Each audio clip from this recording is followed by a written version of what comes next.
why Jesus called a man a fool. I want to share with you a dramatic little story from the Gospel as recorded by St. Luke. It is the story of a man who, by all standards of measurement, would be considered a highly successful man. And yet Jesus called him a fool.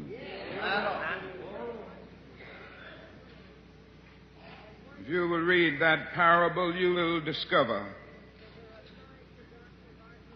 that the central character in the drama is a certain rich man.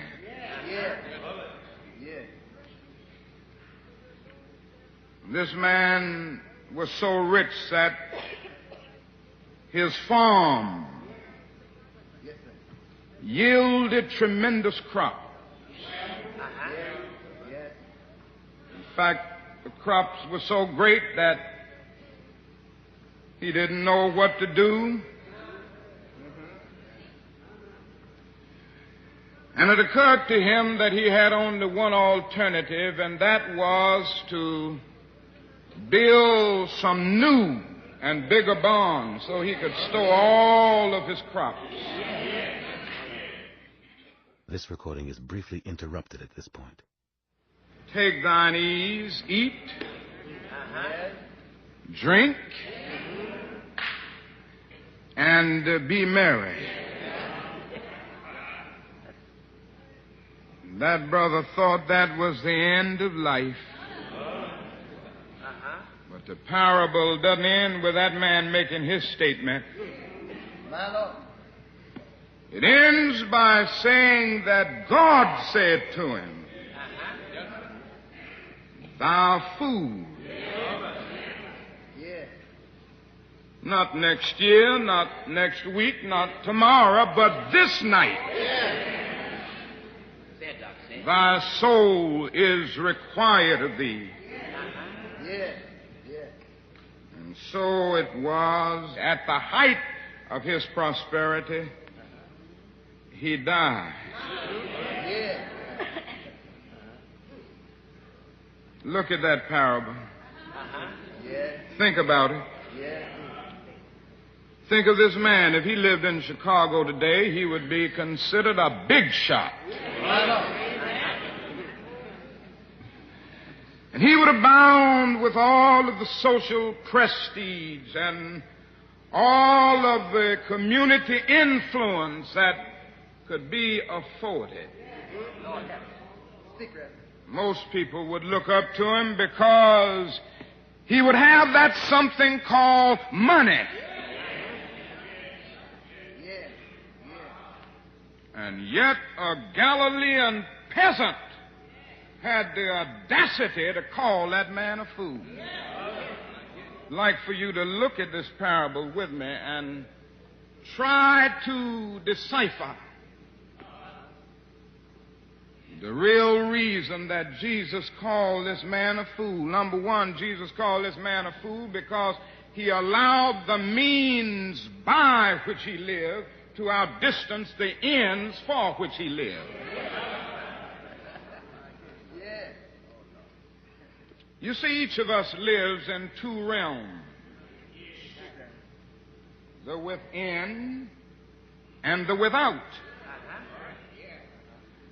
Now, the within of our lives is that realm of spiritual ends expressed in art, literature, religion, and morality.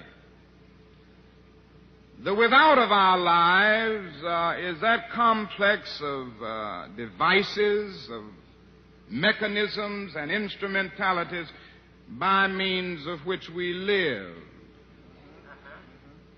The house we live in, that's a part of the means by which we live.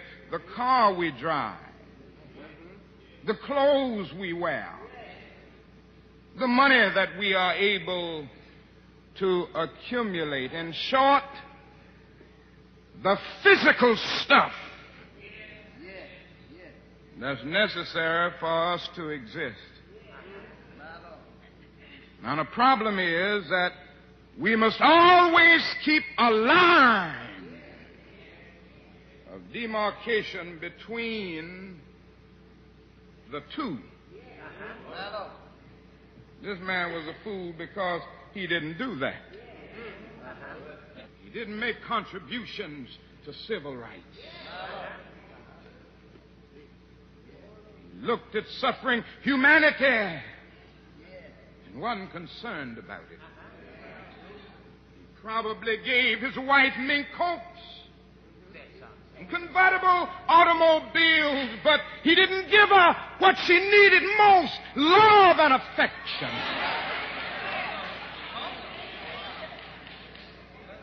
He probably provided bread for his children, but he didn't give them any attention. He didn't really love them. And so this man justly deserved his title. He was an eternal fool.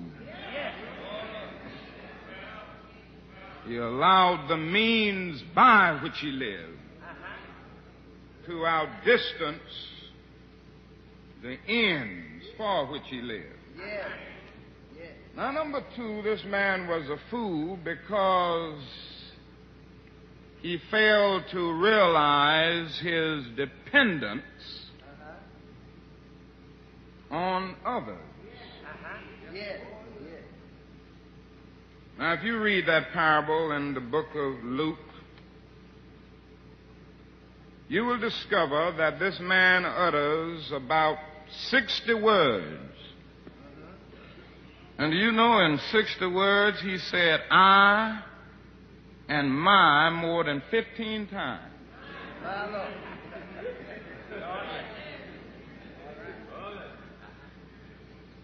This man was a fool because he said I and my so much until he lost the capacity to say we and our. This man talked like he could build the barns by himself, like he could till the soil by himself. He failed to realize that wealth is always a result of the commonwealth. No, my friends, I don't want you to forget it. No matter where you are today, somebody helped you to get there. In a larger sense, we've got to see this in our world today. Our white brothers must see this. They haven't seen it up to now.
Before the Pilgrim Fathers landed at Plymouth in 1620, we were here. Before Jefferson etched across the pages of history the majestic words of the Declaration of Independence, we were here. Before the beautiful words of the Star-Spangled Banner were written, we were here. For more than 2 centuries, our forebears labored here without wages. They've made cotton king. With their hands and with their backs and with their labor. They built the sturdy docks, the stout factories, the impressive mansions of the South. Now this nation is telling us that we can't build. Negroes are excluded almost absolutely from the building trade. It's lily white. Why? Because these jobs pay $6, $7, $8, $9, and $10 an hour, and they don't want Negroes to have it.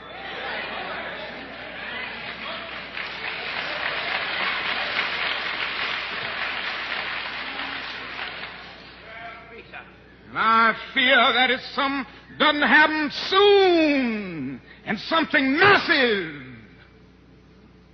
the same indictment will come to America. Thou fool. That man said he didn't know what to do with his goods. He had so many. Oh, I wish I could have advised him.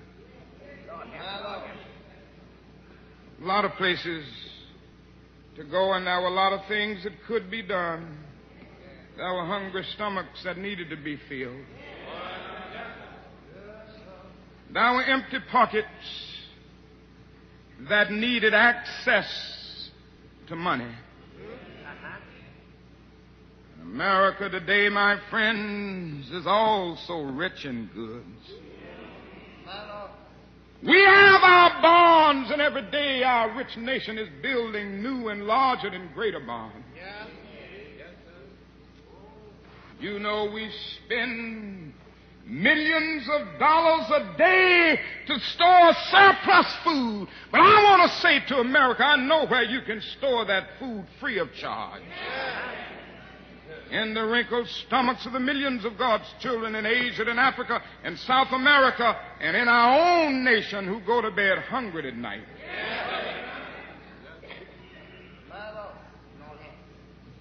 A lot of fools around because they fail to realize their dependence on others. Finally, this man was a fool because he failed to realize his dependence on God. Do you know that man talked like he regulated the seasons? That man talked like he gave the rain to grapple with the fertility of the soil. That man talked like he provided the dew. He was a fool because he ended up acting like he was the creator instead of a creature. And this man-centered foolishness is still alive today. You know, a lot of people are forgetting God. People just get involved in other things. I tell you this morning, my friends, there's no way to get rid of them. One day, you're going to need him. The problems of life will begin to overwhelm you. Disappointments will begin to beat upon the door of your life like a tidal wave. And if you don't have a deep and patient faith, you aren't going to be able to make it. I know this from my own experience. I grew up in the church I'm the son of a preacher. I'm the great-grandson of a preacher. And the great-great-grandson of a preacher. My father is a preacher. My grandfather was a preacher. My great-grandfather was a preacher. My only brother is a preacher. My daddy's brother is a preacher. So I didn't have much choice, I guess.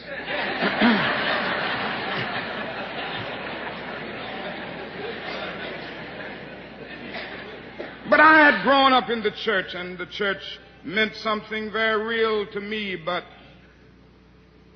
it was a kind of inherited religion, and I had never felt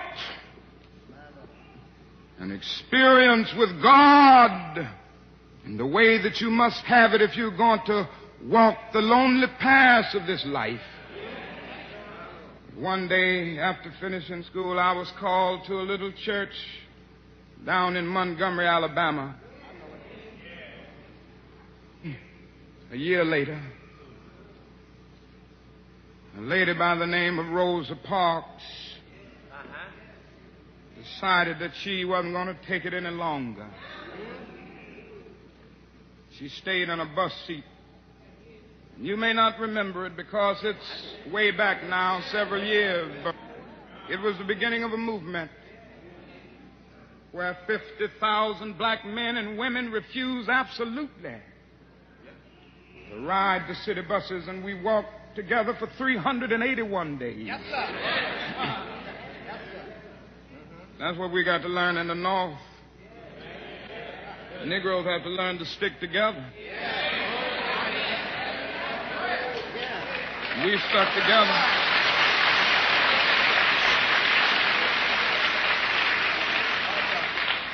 We sent out the call. No Negro rode the buses. It was one of the most amazing things I've ever seen in my life. The people of Montgomery asked me to serve as the spokesman. And as the president of the new organization, the Montgomery Improvement Association, that came into being to lead the boycott, I couldn't say no. Then we started our struggle together. Things were going well for the first few days, but then about 10 or 15 days later, after the white people in Montgomery knew that we meant business, they started doing some nasty things. They started making nasty telephone calls, and came to the point that some days more than 40 telephone calls would come in, threatening my life, the life of my family, the life of my children. I took it for a while in a strong manner, but I never will forget one night very late. It was around midnight. And you can have some strange experiences at midnight. The telephone started ringing, and I picked it up. On the other end was an ugly voice. That voice said to me in substance, "Nigger, we are tired of you and your mess now.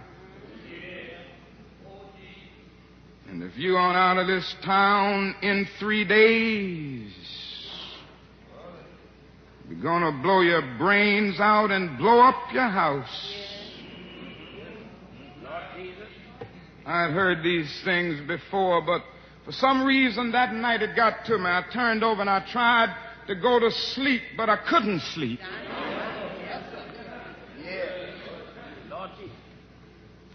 was frustrated, bewildered. Then I got up and went back to the kitchen, and I started warming some coffee, thinking that coffee would give me a little relief. Then I started thinking about many things. I pulled back on the theology and philosophy that I had just studied in the universities, trying to give philosophical and theological reasons for the existence and the reality of sin and evil. But the answer didn't quite come there. sat there and thought about a beautiful little daughter who had just been born about a month earlier. We have 4 children now, but we only had 1 then. She was the darling of my life. I'd come in night after night and see that little gentle smile. And I sat at that table thinking about that little girl and thinking about the fact that she could be taken away from any minute. And I started thinking about a dedicated, devoted, and loyal wife who was over there asleep. She could be taken from me, I could be taken from her. And I got to the point that I couldn't take it any longer. I was weak.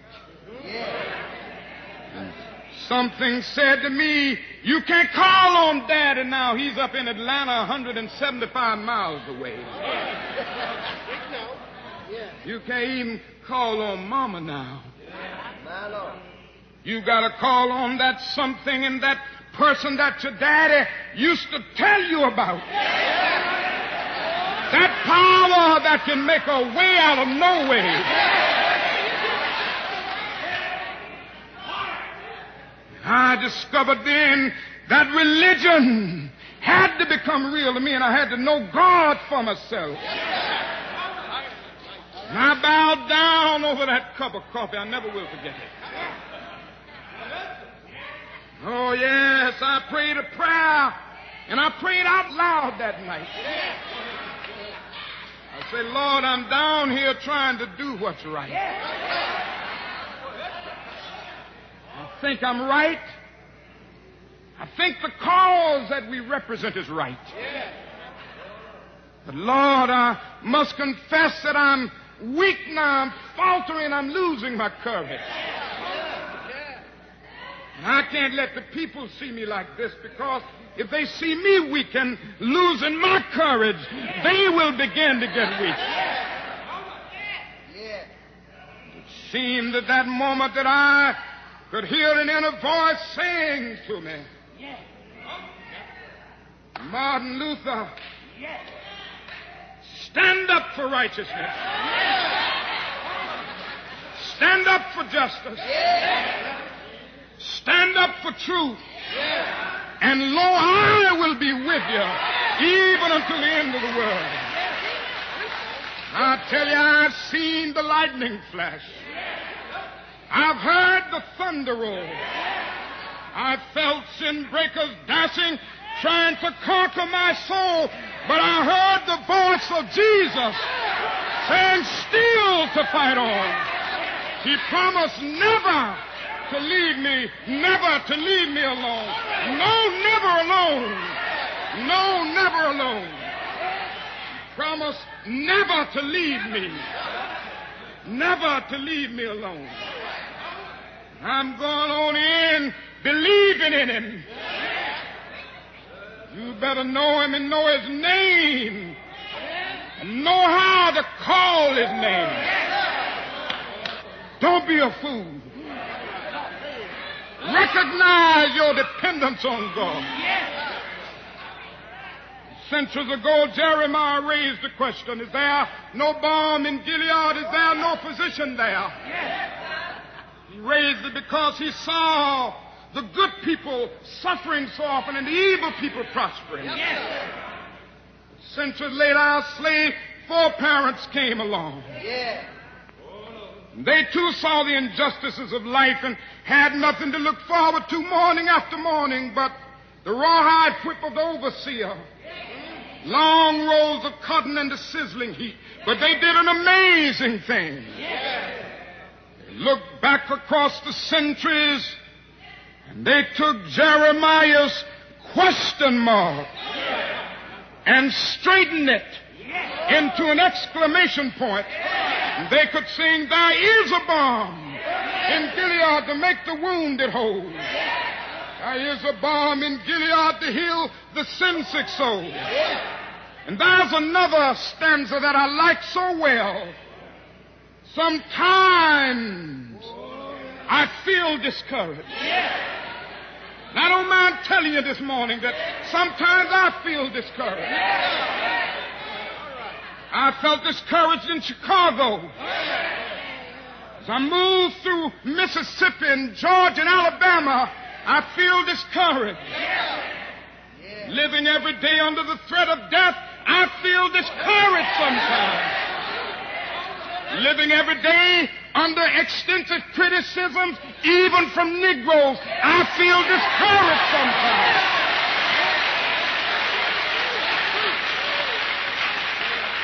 Yes, sometimes I feel discouraged and feel my works in vain.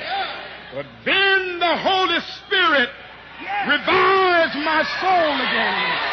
There is a balm in Gilead to make the wounded whole. There is a balm in Gilead to heal the sin-sick soul.